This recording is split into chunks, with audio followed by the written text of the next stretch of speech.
युगांतकारी बदलाव होगा। जहां पर हम बात करते हैं रेलवे की, तो प्रधानमंत्री ने दाहोद लोकोमोटिव मैन्युफैक्चरिंग यूनिट का दौरा किया। आप देख सकते हैं रेल मंत्री अश्विनी वैष्णव उनको समझाते हुए, और इस लोकोमोटिव यूनिट से समझने की कोशिश की जा रही कि कैसे मेक इन इंडिया के लिहाज से रेलवे के लिए ये इलेक्ट्रिक लोकोमोटिव युगांतकारी बदलाव होगा। आखिरकार ये युगांतकारी बदलाव क्यों होगा? क्योंकि देश के पहले 9000 हॉर्स पावर इलेक्ट्रिक लोकोमोटिव जो इंजन है उसे आज राष्ट्र को समर्पित किया जाएगा, जहां रेलवे के लिहाज से ये एक बहुत बड़ी उपलब्धि होगी, क्योंकि टोटली लोकोमोटिव इंजन जो है वो कहीं ना कहीं इलेक्ट्रिसिटी पर अगर डिपेंड करता है तो ये पर्यावरण अनुकूल होगा, कार्बन उत्सर्जन में कमी आई। आप देख सकते हैं इस लोकोमोटिव यूनिट का दौरा करते हुए प्रधानमंत्री नज़र आ रहे हैं। तमाम तरह की जो निटी-ग्रिटीज़ हैं उसको समझने की कोशिश। दाहोद में प्रधानमंत्री रेलवे लोकोमोटिव विनिर्माण इकाई का दौरा करते हुए नजर आ रहे हैं, जहां निर्मित देश के पहले 9000 हॉर्स पावर लोकोमोटिव इंजन का अनावरण अब से कुछ ही देर में किया जाएगा। और इस इकाई की स्थापना अगर की जाए, यानी कि जो 20,000 करोड़ रुपए के निवेश पे की गई, और PPP मॉडल यानी कि पब्लिक प्राइवेट पार्टनरशिप, देखिए यहाँ इस लोकोमोटिव इंजन की सीट पर बैठ के समझने की कोशिश कर रहे हैं प्रधानमंत्री कि आखिरकार ये लोकोमोटिव इंजन कैसे भारत के मेक इन इंडिया अभियान को गति देता हुआ, तमाम जो इसके मापदंड हैं जो कि पर्यावरण अनुकूल है, रेलवे के लिए एक युगांतकारी बदलाव के तौर पर रहेंगे। क्योंकि 9000 HP 6 एक्सेल इलेक्ट्रिक इंजन की औसत गति अगर हम माने, मतलब अमूमन समझें, तो 75 किलोमीटर प्रति घंटे के रफ्तार के साथ होगी। और इस विनिर्माण संयंत्र की सबसे बड़ी बात यह है कि ये देश को समर्पित हो रहा है और देश में ही इसका निर्माण किया गया है। और अगले 10 सालों में आप देखिए ऐसे करीबन 1200 से ज़्यादा इंजन बनाने की कवायद, और इसी लक्ष्य के साथ लगातार ये यूनिट जो है वो काम करेगी।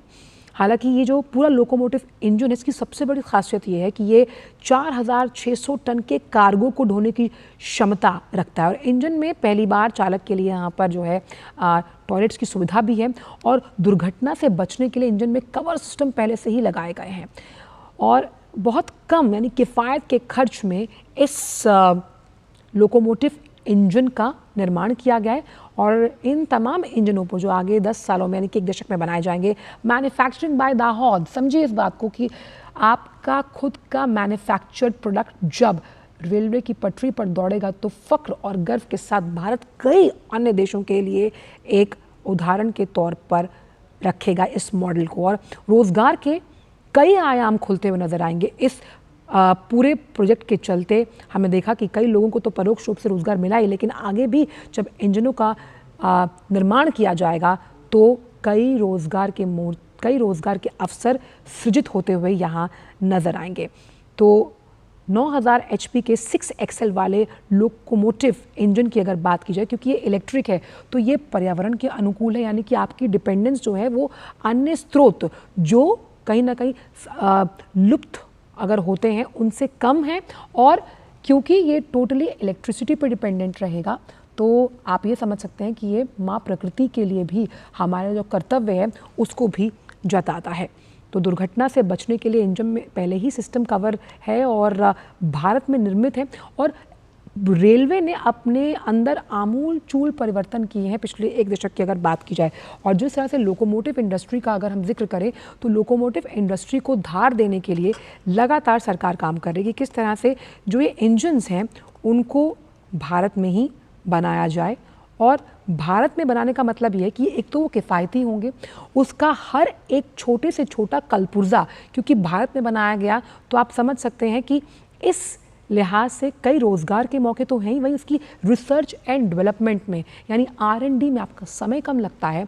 और इन कलपुर्जों के निर्माण से आपको अलग अलग जो इससे जुड़ी हुई इंडस्ट्रीज़ हैं वो कैसे आर्थिक प्रगति को बल देती हैं, ये भी अपने आप में बहुत सहायक प्रगति का परिचायक है। और इस लोकोमोटिव मैन्युफैक्चरिंग जो यूनिट है जिसका दौरा प्रधानमंत्री कर रहे हैं, ये बता रहा है कि किस सक्षम, संरक्षित और स्थायित्व तरीके से इस लोकोमोटिव इंजन का निर्माण किया गया है। और ख़ास तौर पर ये जो इंजन है, क्योंकि अब हम मेक इन इंडिया को धार देने की बात करें, मेक इन इंडिया के तहत जो तमाम सेक्टर्स आते हैं उसमें कैसे आप समझे कि रेलवे भी अपनी उपस्थिति को दर्ज करवा रहा है इस लोकोमोटिव इंजन के निर्माण से।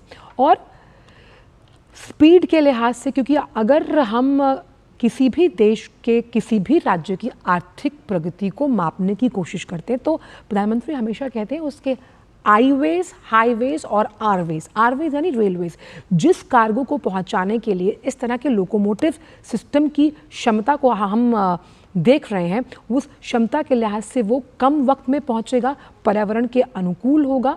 और ये रेल पर चलने वाला जो वाहन है, लोकोमोटिव इंजन, कैसे रेलगाड़ी को खींचते हुए गंतव्य पर पहुंचाने के साथ साथ कम समय लेगा और पर्यावरण के लिहाज से भी अपनी पूरी जिम्मेदारी को निभाएगा। यानी देश के आर्थिक विकास के पथ पर ये डबल इंजन कमान का है और इसकी जो गति है 2025 में ये बनकर जब तैयार हुआ, हालांकि इसकी परियोजना का जो शिलान्यास था वो 2022 में किया गया था। और इस लोकोमोटिव का सबसे बड़ा उद्देश्य ये भी है कि ये भारत में तो बनेगा ही, भारत में बनने के साथ साथ ये विदेशों में भी निर्यात किया जाएगा। यानी इस मॉडल को कैसे बाकी देश भी अपनाएंगे, क्योंकि अगर ये किफ़ायती है, ये पर्यावरण के अनुकूल है और पर्यावरण के अनुकूल होने के साथ साथ ये रफ्तार दे रहा है, सुरक्षा दे रहा है, संरक्षण दे रहा है और करीबन 4,500 से 5,000 के आसपास जो है वो माल ढोने का मादा रखता है, तो क्यों ना भारत गर्व करे अपनी इस उपलब्धि पर, जब कुछ ही देर में इस लोकोमोटिव इंजन को प्रधानमंत्री इसका अनावरण करेंगे और इसे हरी झंडी दिखाएंगे। और इसे समझने की कोशिश कर रहे हैं कि आखिरकार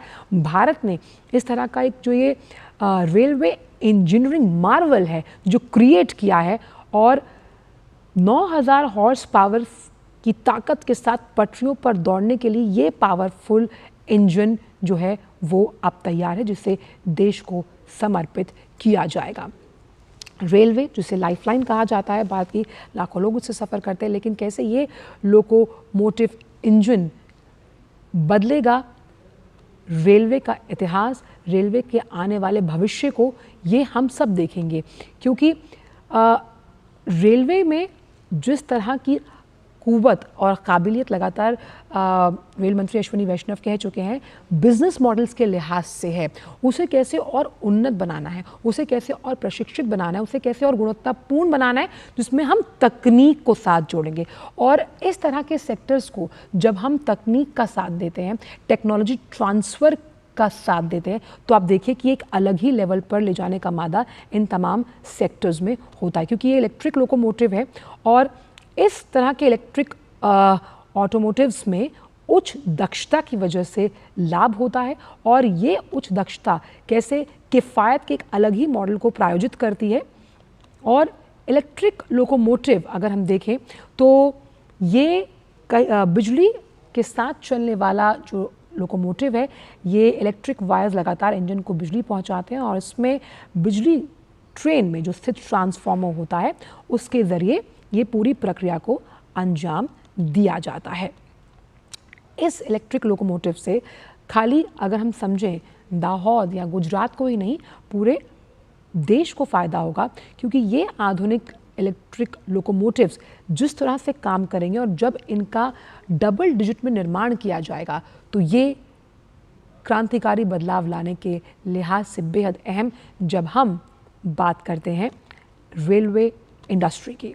और इलेक्ट्रिक लोकोमोटिव जिस तरह से काम करते हैं, ये जो दूसरे इंजन है अगर उनकी अपेक्षा यानी कि उनकी तुलना इससे की जाए तो काफ़ी तेज़ होते हैं। और सारा खेलना रेलवे में स्पीड का है, आपकी स्पीड, सेफ्टी और सिक्योरिटी के लिहाज से। और आप ये समझिए कि एक इलेक्ट्रिक लोकोमोटिव लगभग 2 डीजल लोकोमोटिव और 3 स्टीम लोकोमोटिव के बराबर होता है। और इस लोकोमोटिव जिसका जिक्र मैं अभी कर रही थी, जिसकी विशेषताएं हम आपको बता रहे थे, प्रधानमंत्री ने लोकोमोटिव को फ्लैग ऑफ कर दिया है, यानी समर्पित कर दिया देश को, राष्ट्र को इस लोकोमोटिव को। क्योंकि हम जानते हैं कि भारतीय रेलवे विश्व का चौथा सबसे बड़ा रेल नेटवर्क और लोकोमोटिव विनिर्माण संयंत्र का दौरा करने के बाद प्रधानमंत्री ने इस लोकोमोटिव को हरी झंडी दिखा दी है। और ये फ्लैग ऑफ करना, ये हरी झंडी दिखाना सकारात्मक पहल रेलवे के अध्याय में एक नया पन्ना जुड़ता हुआ जो उसकी आर्थिक प्रगति को स्वर्ण अक्षरों से लिखेगा। इंडियन रेलवेज, आप देख सकते हैं भारतीय रेल, और ये locomotive make in India for India of the India, यानी हमारे द्वारा बनाया गया है। और इन लोकोमोटिव्स से कैसे आने वाले दशकों में भारत रेलवे में एक नया अध्याय लिखने के लिए तैयार है। हम बेशक ट्रेनवे में सफ़र करते हैं, लेकिन अगर आप समझें कि भारतीय रेलवे के इंजन में पावरफुल 9000 हॉर्स पावर के लिहाज से जब लगाया जाएगा, ये लगा हुआ है इंजन, तो इसकी स्पीड बढ़ने के साथ साथ ये कई ऐसे और काम करेगा जो तकनीक के लिहाज से उन्नत हैं। और इलेक्ट्रिक लोकोमोटिव्स वो हैं जो पूरी तरह बिजली से चलते हैं। वहीं इलेक्ट्रिक इंजन से इसकी तुलना, जैसे मैंने आपको बताया, अगर हम करते हैं तो उसकी अपेक्षा इनकी स्पीड ज़्यादा होती है। इन्हें लोको या इंजन भी कहा जाता है। और इलेक्ट्रिक लोकोमोटिव्स जो हैं वो दूसरे यानी कि डीजल या स्टीम लोकोमोटिव्स के अगर मुकाबले ज़्यादा शक्तिशाली होते हैं। और ओवरहेड केबल के माध्यम से लोकोमोटिव को बिजली का सप्लाई जो है वो पहुंचाया जाता है, और इस लिहाज से ये काम करते हैं। इस लोकोमोटिव को जब हमने बनते हुए देखा, इस इकाई का जब दौरा प्रधानमंत्री ने किया, आप समझिए कि अपने आप में कितनी गर्व की बात है। यानी मुझे आज भी याद है जब मंगलयान को भेजा गया था अंतरिक्ष में, तब प्रधानमंत्री ने कहा था कि इसका एक भी कील अगर भारत में बनकर लगाया गया तो ये वहाँ के वैज्ञानिक जगत के लिए सर उठाकर और गर्व करने का पल है। यही रेलवे के लिए भी आज गर्व का पल है कि जिस लोकोमोटिव इंजन को हम उदाहरण स्वरूप बाकी दुनिया के साथ भी शेयर करेंगे, वो भारत में ही निर्मित है, भारत मेक इन इंडिया है और भारत में ही बनाया गया है। और इस इकाई का भारत में निर्माण होना, यानी कि भारत में इसकी प्रोडक्शन होना, इस बात को दर्शाता है कि हम इस प्रोडक्शन यूनिट से आगे आने वाले समय में कई लोकोमोटिव इंजन की तैयारी करेंगे। और ये कार्गो यानी माल ढुलाई के सेक्टर में या माल ढुलाई के इस पूरे क्षेत्र में एक अलग ही आयाम रचने के लिए तैयार है। हम जानते हैं कि दुर्लभ जो इलाके हैं जहाँ तक सामान पहुँचाना अगर बाय रोड मुश्किल है, तो आप रेलवेज के कार्गो का सहारा लिया जाता है। और रेलवेज के कार्गो में अगर इस सिस्टम को लगाया जाएगा, इस सिस्टम को इंस्टॉल किया जाएगा, तो जो सामान या जो सेक्टर से जुड़ी हुई तमाम चीज़ें हैं वो कुछ दिन में पहुँचती हैं। अगर वो समय की आपकी बचत करती हैं तो ये भी आपकी आर्थिक प्रगति का एक बहुत बड़ा सूचक है। और इसीलिए ये सबसे पावरफुल जो लोकोमोटिव है, ये आने वाले समय में रेलवे की तकदीर और तदबीर को बदल कर रख देगा। और इस इलेक्ट्रिक लोकोमोटिव से आने वाले समय में हम ये देखेंगे कि कार्गो इंडस्ट्री को भी बल मिलता हुआ नजर आएगा। करीबन 10,000 से ज़्यादा हम मान के चल रहे हैं कि नौकरियां सृजित होंगी जब हम बात करते हैं इस लोकोमोटिव इंजन को आज जिस तरह से प्रधानमंत्री ने देश को समर्पित किया है। यानी दाहोद में मेक इन इंडिया के दृष्टिकोण के साथ 20,000 करोड़ रुपए की लागत से तैयार हुई रेलवे प्रोडक्शन यूनिट का शुभारंभ, जिस तरह से इकाई का भी दौरा किया, उसके बाद